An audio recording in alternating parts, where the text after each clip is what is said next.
அது சரி, உயிர் பிழைச்ச அந்த சயின்ஸுக்கு அப்புறம் என்ன ஆச்சு? அங்க இருக்கிறவங்க அத பிளானட் எர்த்னு சொல்லுவாங்க.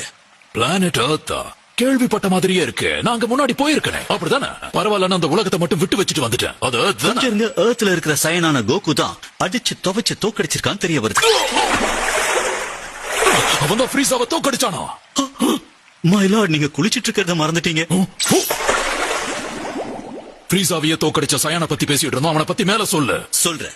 அவனோட பூலோக பேரு கோகு, உண்மையான பேரு கேக்கராட். இப்ப அவன் வடக்குல கிங்காயோட உலகத்துல ட்ரைனிங் எடுத்துட்டு இருக்கிறதா தெரிய வருது.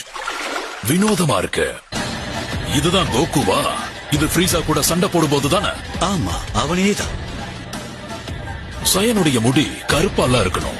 சயனுடைய சக்தி அதிகரிச்சா அவங்க உருவமும் திறமையும் கூடவே மாறிடும். இந்த விஷயத்த பல காலமா சயன்களே மறந்துட்டாங்க. ஆனா இப்ப அவங்க சூப்பர் சயனா மாறிட்டு வராங்க. சூப்பர் சயன் காட் கிடையாதா? இல்ல லார்ட், இப்போதைக்கு